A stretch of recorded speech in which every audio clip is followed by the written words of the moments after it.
दूसरी मेन बात आती है कि आपके जो परिसर है उसके निकट में कहीं नशीली वस्तुओं का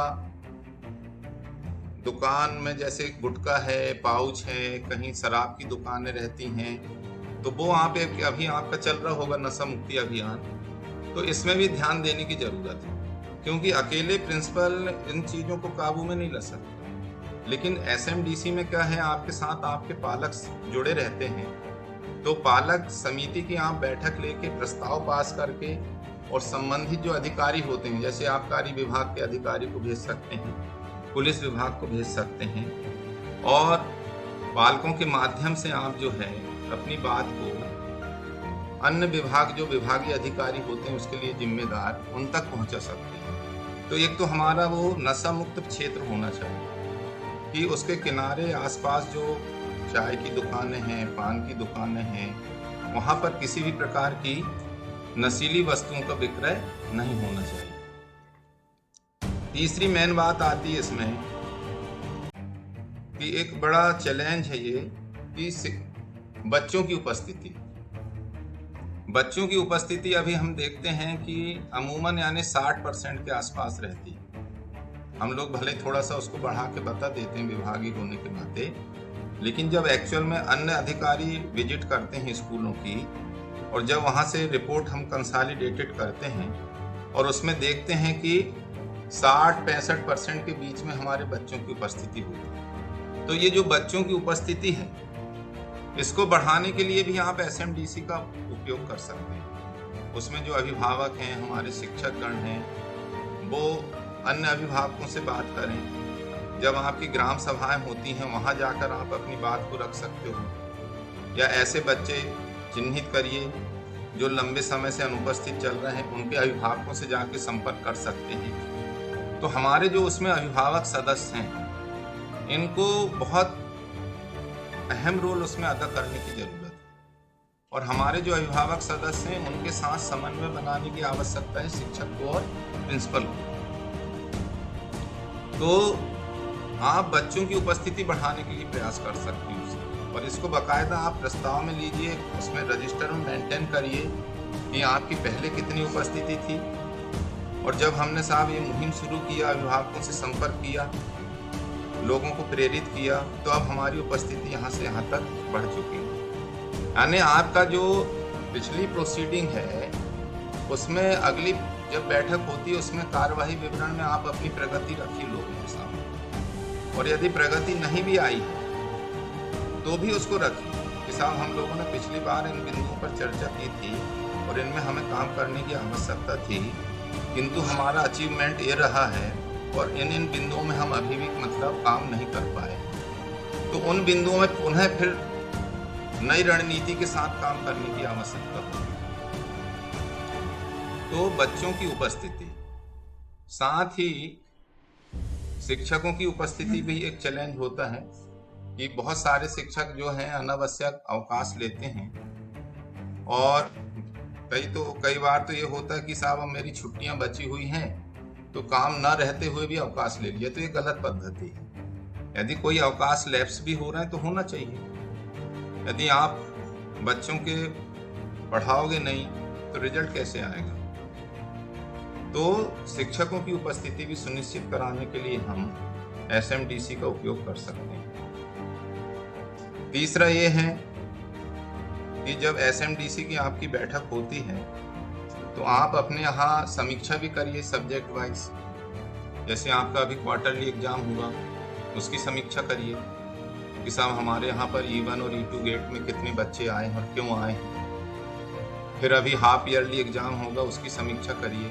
यानी उसको रिजल्ट ओरिएंटेड भी बनाइए बैठक को। ऐसा नहीं कि केवल हम लोग यानी जो सामग्री विलोपन के लिए है केवल उसका काम करेंगे, या कोई इंफ्रास्ट्रक्चर का काम है तो उसको देख रहे हैं केवल।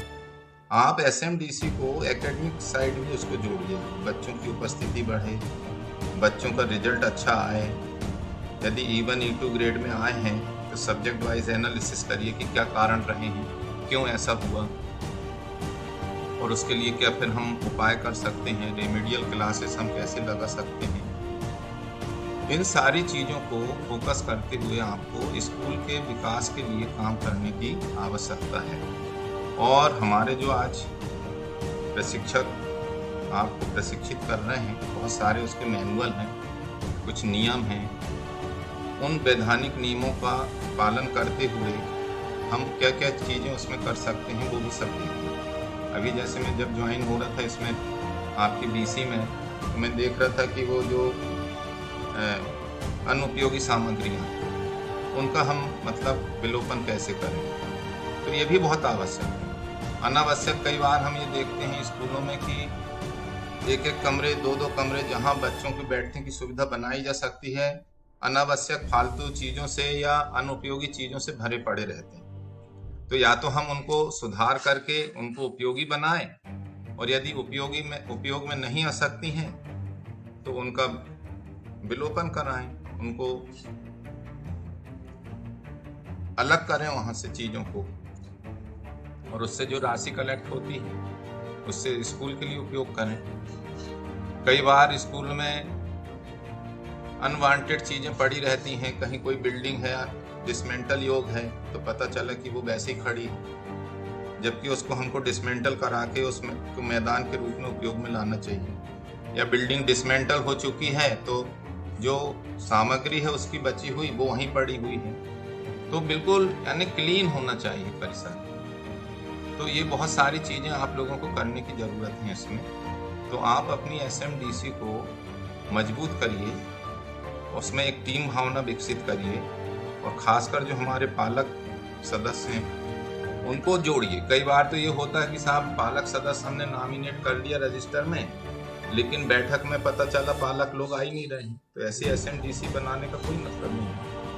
आप उत्साही पालक ढूंढिए जो बैठक अटेंड करने, जो रुचि लें आपके कामों में, आपके स्कूल के विकास के लिए।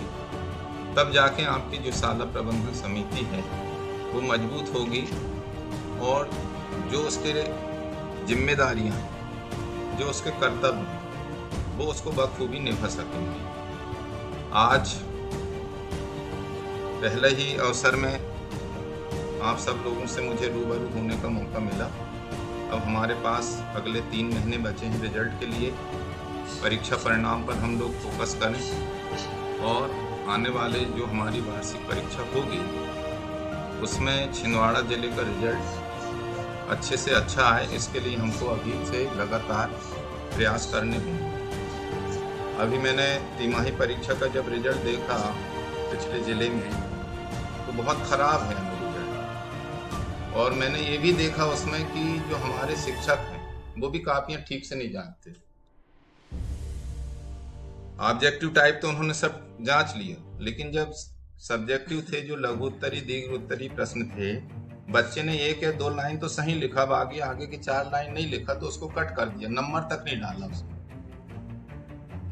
तो इस तरीके से यदि कापियां जांची जाएंगी तो ये बहुत गलत बात है, और ये हाफ ईयरली में ऐसा नहीं होना चाहिए। हाफ ईयरली एग्जाम में जो कापियां जांची जाएंगी हम उसकी रैंडम चेकिंग करवाएंगे, और यदि इस तरीके की वैल्यूएशन की पद्धति पाई गई तो निश्चित रूप से संबंधित शिक्षक के ऊपर फिर कार्रवाई भी होगी।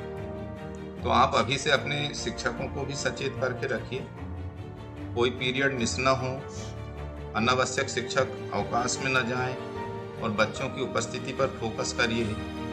और आने वाले 3 माह जो हैं लगातार ये प्रयास रहें कि 10वीं और 12वीं का खासकर रिजल्ट जो है हमारा अच्छे से अच्छा आना चाहिए। प्रयास ये करें कि 100% रिजल्ट आए, हर स्कूल में कोई बच्चा फेल नहीं। बच्चा 10 साल हमारे स्कूल में पढ़ता है और पता चला हम उसको फेल करके वापस भेजते हैं उसको अपने घर, ये क्या हुआ, ये क्या किया हम 10 साल उसके साथ। तो इन सारी चीज़ों को आप अपना फोकस में रखिए, और शाला प्रबंधन समिति को मजबूत करते हुए अपने शाला के विकास के लिए काम करें। सभी को बहुत बहुत शुभकामनाएं। जय हिंद, धन्यवाद।